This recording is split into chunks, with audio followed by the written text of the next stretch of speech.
Before we start, if this video makes you think differently about what you've been told, hit that like button. Because what we're about to expose doesn't stay exposed unless people share it. And if you want more investigations like this, subscribe and turn on notifications. This is just the beginning. In 2026, there are approximately 8 million Jehovah's Witnesses worldwide. 8 million people spread across almost every country on earth.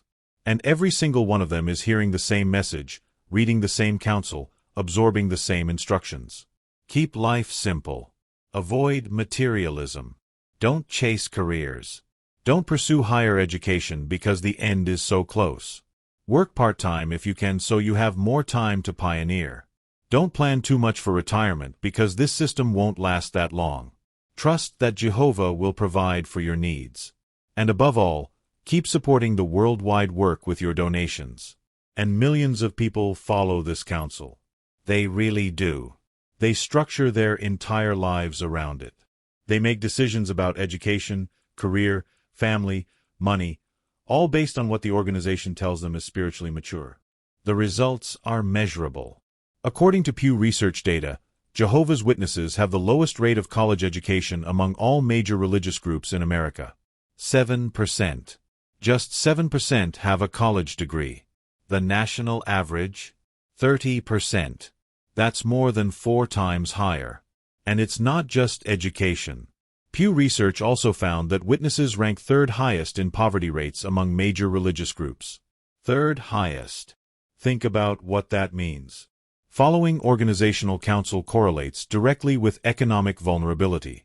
But here's the question that changed everything for thousands of people who've left this organization. It's not complicated. It's actually devastatingly simple. And once you hear it, you can't unhear it. If the governing body lives under a vow of poverty, why do they never experience what poverty actually feels like? Not, are they rich? Not, do they have secret bank accounts? Those questions are easy to dismiss as conspiracy theories, as bitter apostate lies, as attacks from people who left because they wanted to sin. The real question cuts much deeper. It's structural, not speculative. How can someone preach financial sacrifice while living inside a system where money is never a personal crisis? How can you counsel others to trust Jehovah for provision when the organization already provides everything you need automatically? Today we're going to break down exactly how the vow of poverty works. Not through speculation. Not through rumors from anonymous sources. But through the organization's own published statements, documented financial facts, statistical data, and the lived experiences of real people whose lives were shaped by this system. Let me introduce you to Zachary Linderer. I want you to picture him as a kid growing up on Long Island, New York. Bright kid. Curious mind. The kind of child who asks why about everything. Zachary was obsessed with science. He loved understanding how things worked. He'd spend hours reading about physics, oceanography, astronomy. By the time he got to high school, he knew exactly what he wanted. He wanted to study science at university. Physics, maybe. Or oceanography. Something that would let him explore the natural world and contribute to human knowledge. But Zachary was raised as a Jehovah's Witness. He was homeschooled his entire life by parents who followed organizational direction carefully. And by the time he was a teenager, he understood something that crushed him. College wasn't going to happen. His parents would never support it. His father told him directly. He said he knew people who got into science, who went to university to study these things. And it dragged them right out of the organization. Right out of the truth. Science led to doubt. Education led to apostasy. The message was unmistakable. If you pursue higher education, you're choosing the world over Jehovah. Zachary tried to keep his college plans secret. He figured maybe he could find a way to make it work on his own. Apply for scholarships. Work part-time. Live independently. He was smart enough. He was motivated.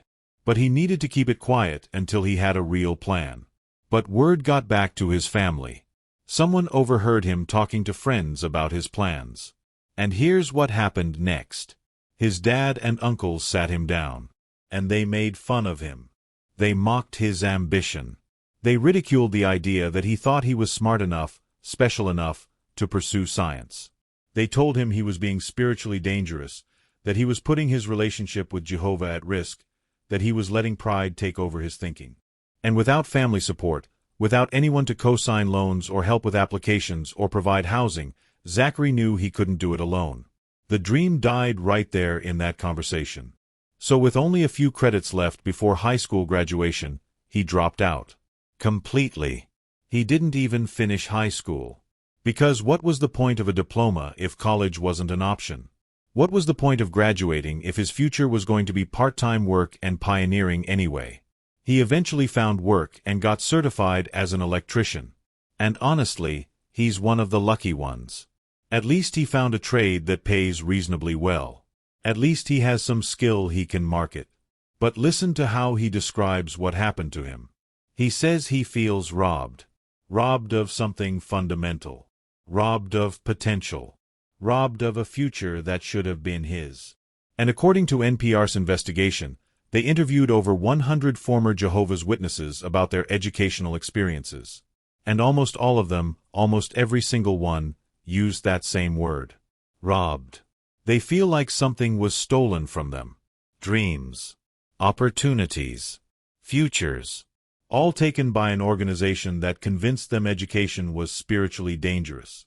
Now I want you to hold Zachary's story in your mind as we look at what the organization openly admits about how its leadership actually lives.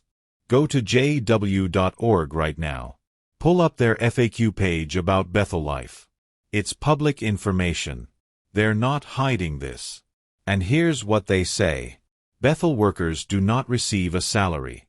Instead, they are provided with room and board plus a modest monthly allowance for personal expenses. That's the official statement. That's how they describe the arrangement. And to most Jehovah's Witnesses reading that, it sounds exactly like what it's supposed to sound like. Sacrifice. Humility. Choosing spiritual service over material comfort. But let's actually break down what that means in practical, financial terms. Because the devil, as they say, is in the details. Multiple former Bethelites who've come forward and shared their experiences confirm that the monthly allowance ranges from about $100 to $150 per month. That's it. That's the cash they receive. Let me give you a specific example to make this concrete.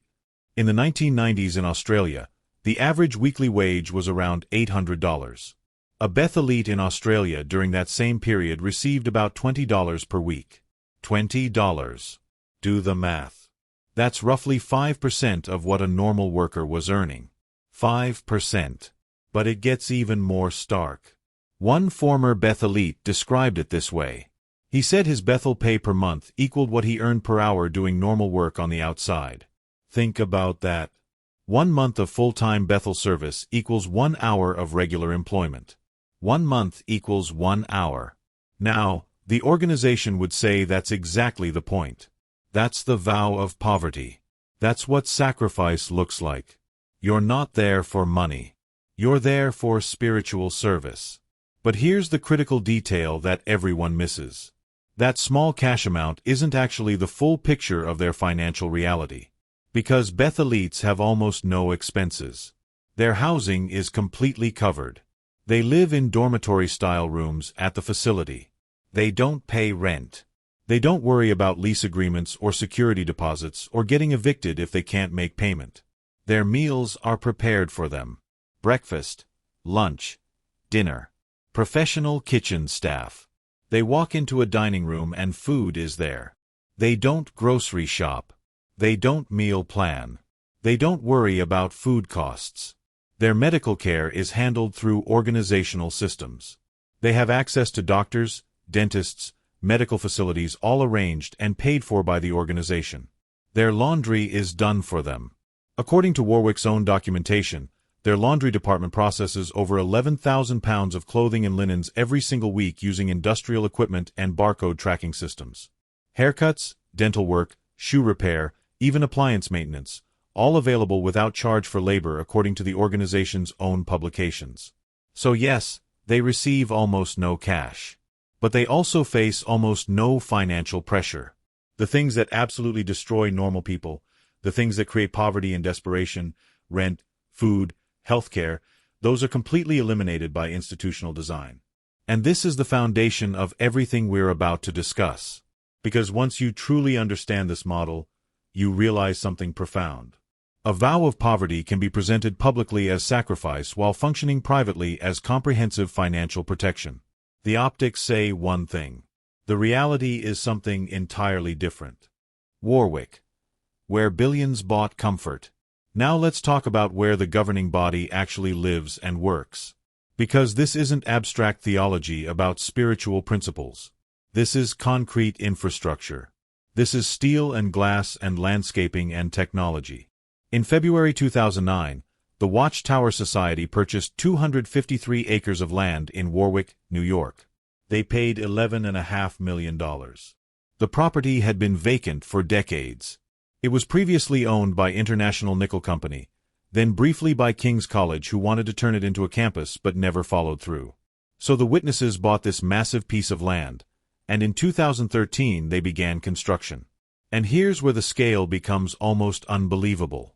Over the course of the construction project, more than 27,000 volunteers donated their labor. 27,000 people. At peak construction periods, 2,500 people were working on site every single day. Each week, about 500 temporary volunteers would arrive to work for a few days or a week before rotating out. The finished complex consists of 8 buildings totaling 1.6 million square feet. Let me say that again because the number is so large it doesn't register immediately. 1.6 million square feet. 4 residence buildings designed to house between 800 and 1,000 people. A massive office building where administrative work, writing, and committee meetings happen. 2 maintenance buildings with vehicle bays, workshops, and storage. A parking garage. And throughout the campus, museum-quality exhibits that required over 250 people working from conception to completion. The buildings feature green roof technology with living plants to manage water runoff. State-of-the-art energy systems. Natural lighting designed into the office spaces. Climate control.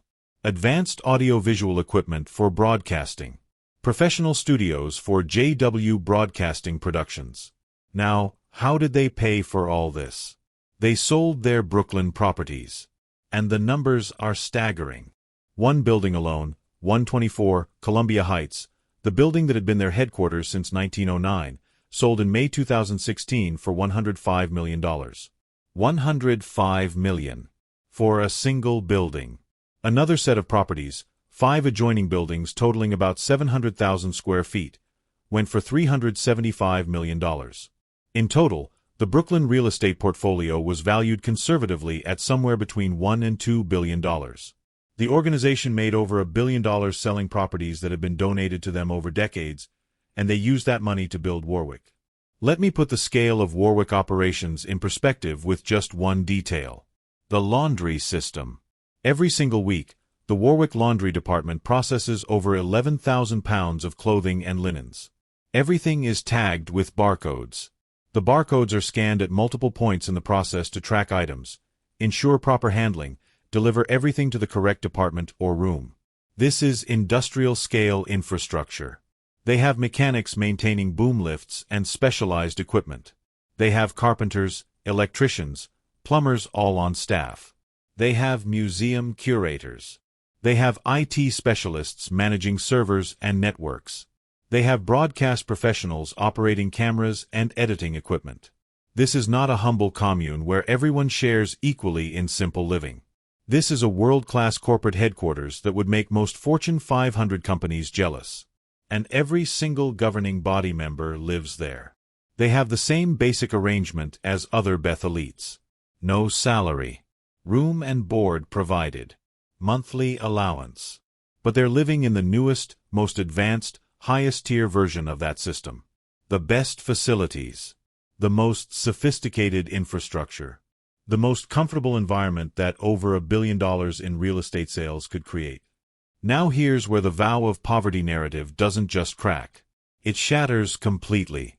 In July 2016, J-Survey published a story from an airline employee based at a major European airport. This person, they called her Paula to protect her identity, had direct access to booking records in her professional capacity. And she came forward with documentation that governing body members routinely fly business class on international trips. Not economy. Not even premium economy. Business class. Now, the organization will dismiss this. They'll call it apostate lies. They'll say there's no proof. They'll suggest this employee was disgruntled or making things up. But let's use basic logic here. The governing body travels internationally constantly. Branch office visits in Africa, Asia, Europe, South America.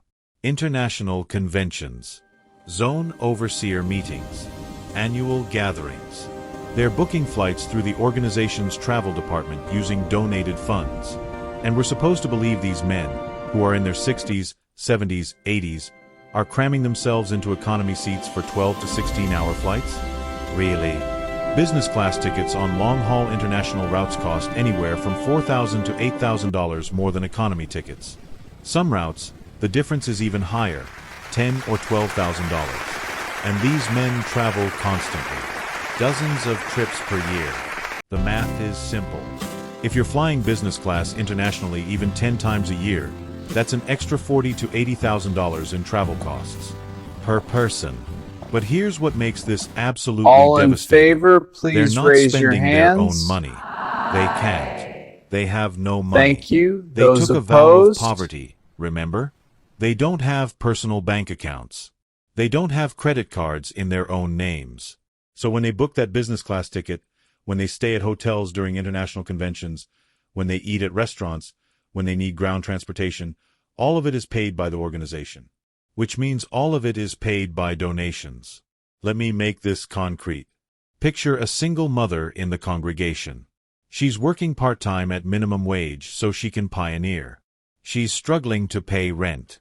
She's choosing between paying bills and buying groceries sometimes. But she wants to support Jehovah's work.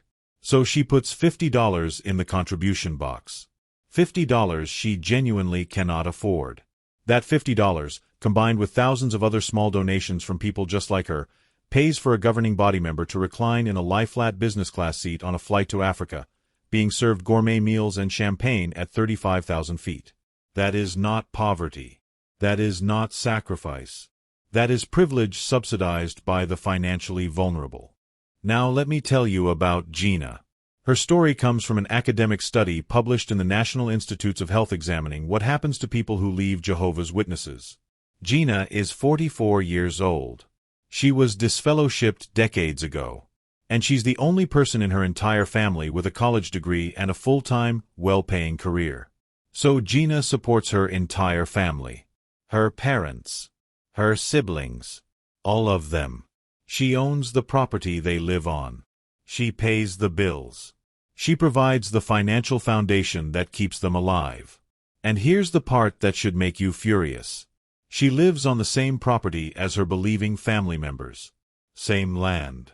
Same house, essentially. But they don't speak to her. Not really. She is fully, completely shunned. They will only communicate about essential household matters. The water bill is due. The roof is leaking.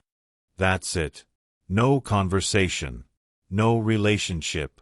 No acknowledgement of her humanity beyond what's absolutely necessary for practical purposes.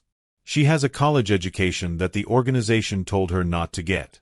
She has a career that provides real income. She made choices that contradicted organizational counsel. And because of those choices, she's now the only person standing between her believing family and complete financial collapse. And here's where it gets even worse.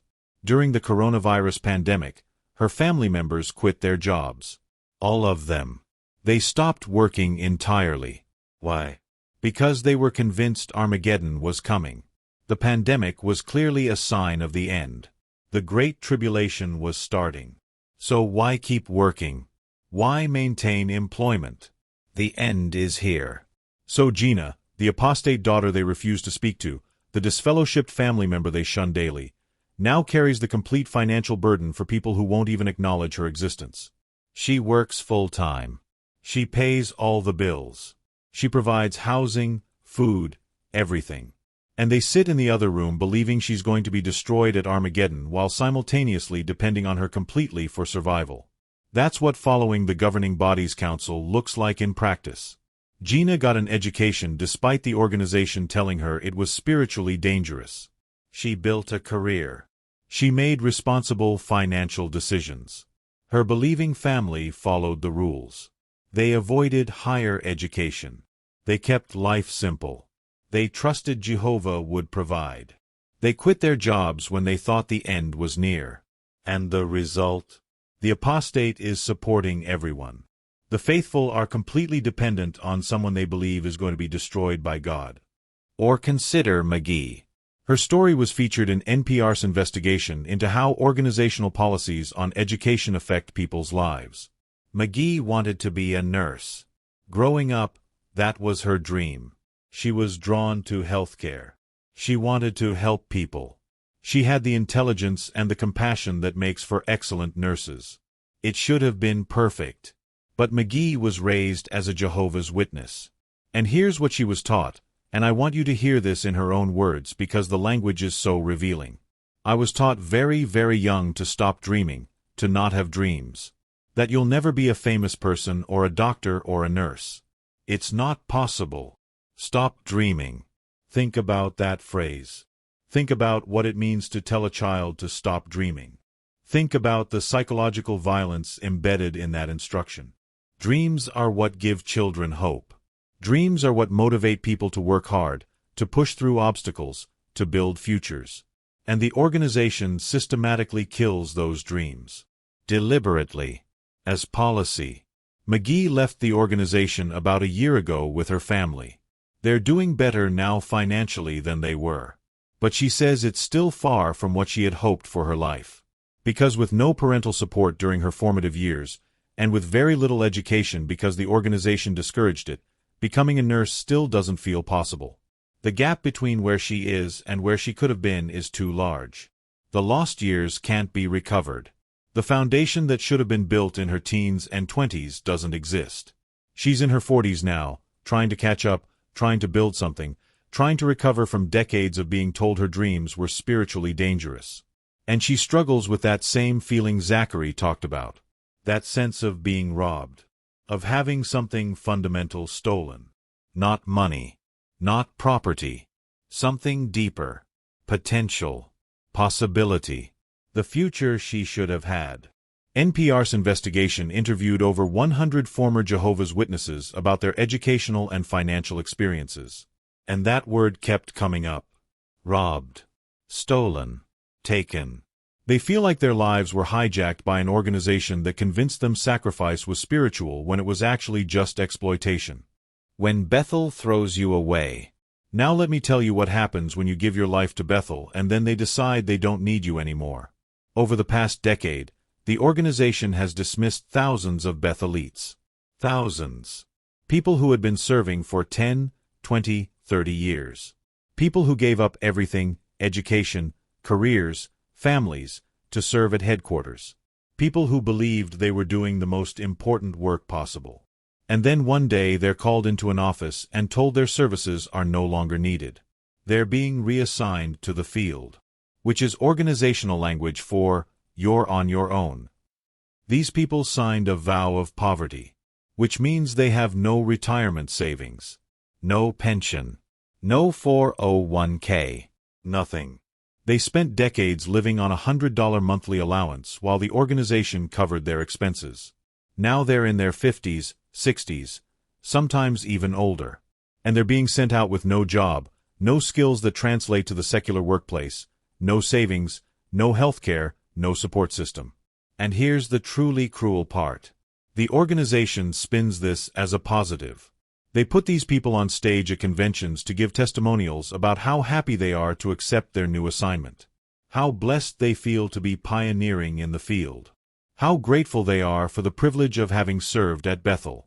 Translation: we're abandoning you with nothing, and we're making you thank us publicly for it. J-Survey documented cases where branch offices struggled to handle the business requirements of running a religious organization because local elders didn't understand accounting procedures and frankly weren't interested in the administrative side of things. In South Africa, over 1,400 congregations hadn't filed required tax returns for years because nobody knew how or cared to learn. But when Bethelites who had professional skills, people who had given up careers to volunteer at headquarters, when they were no longer needed, they were just sent away. No severance package. No transition assistance. No job placement help. Just, thank you for your service. Now figure out how to survive on your own in your 60s with no work history and no savings. Now let's contrast all of that, every single story we've discussed, with how the governing body actually lives. They're not breaking any rules. This is important to understand. They genuinely don't have personal bank accounts or property or investments in their own names. The vow of poverty is technically, legally real. But what they have is far more valuable than money sitting in a bank account. They have something most wealthy people would pay anything to have. They have institutional insulation from every financial pressure that destroys normal people. Housing. Covered for life at a billion-dollar facility that rivals luxury corporate campuses. Food. Prepared daily by professional kitchen staff in a dining facility that serves hundreds of meals at a time with quality that exceeds most restaurants. Health care. Provided through organizational medical systems with access to specialists, treatments, facilities all arranged and paid for automatically. Transportation. Organizational vehicles and drivers available. No car payments. No insurance. No maintenance costs. No parking. Just call for a ride and it shows up. Travel. Business class flights on international routes, paid for by donations from people who can barely afford economy. Hotels during conventions. Meals at restaurants. All expensed to the organization. Clothing. Allowances provided. Tailoring available. Laundry done professionally. Everything maintained. Technology. The latest equipment. Computers, tablets, phones, all provided and maintained by IT staff. Entertainment. They have access to the museum exhibits on site. They can tour the facility. They have recreation areas. They're surrounded by beautiful landscape on 253 acres. And aging. This is the big one. This is what terrifies most people as they get older. They will be cared for at Warwick until they die. Professional medical care. Comfortable housing. Food prepared. Everything handled.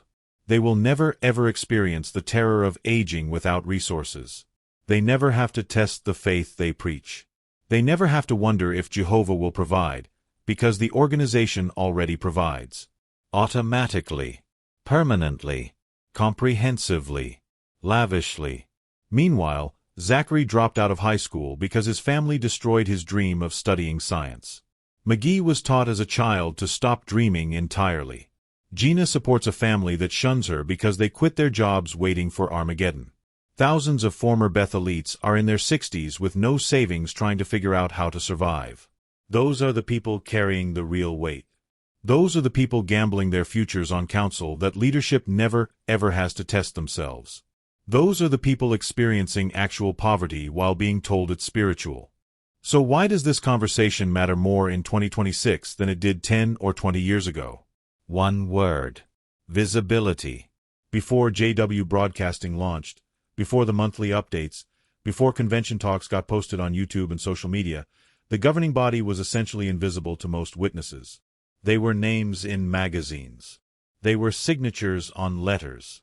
They were distant figures who wrote articles and made decisions, but you never saw them. You never heard their voices. You never watched their mannerisms or observed their personalities. But starting around 2014, that changed completely. Suddenly you could watch these men every single month. You could see them on screen, hear them speak, observe how they carried themselves, notice their tone when they discussed money or obedience or sacrifice. And something psychological happened that the organization didn't anticipate. These men became human. They stopped being mysterious representatives of Jehovah speaking from some unreachable spiritual plane, and they started being just men. Men with personalities. Men with attitudes. Men with ego. Men with power who clearly enjoyed having that power. You start to notice things. The way they talk down to people sometimes. The way they frame everything in terms of obedience to them personally. The way they discuss money with this assumption that of course people should donate more. The way they present themselves as humble while sitting in professionally produced broadcast studios that cost hundreds of thousands of dollars. The internet didn't just expose doctrinal problems. It didn't just make it easier to research the organization's history of failed prophecies and changed teachings. It did something far more psychologically powerful. It made the lifestyle gap visible. It made the contradiction between what they preach and how they live impossible to ignore. When you're pioneering while broke, trying to figure out how to pay rent this month, and you pull up JW Broadcasting and watch a governing body member in a high-end suit sitting in a professional studio telling you to trust Jehovah and keep life simple, something clicks in your brain. If they're telling me to stay poor, why do they live at a billion-dollar facility? If they're telling me not to pursue education, why do they need educated professionals on staff? If the end is so close that I shouldn't plan for retirement, why are they building infrastructure designed to last for decades? And once those questions start, they don't stop. Because visibility destroys authority that depends on mystique.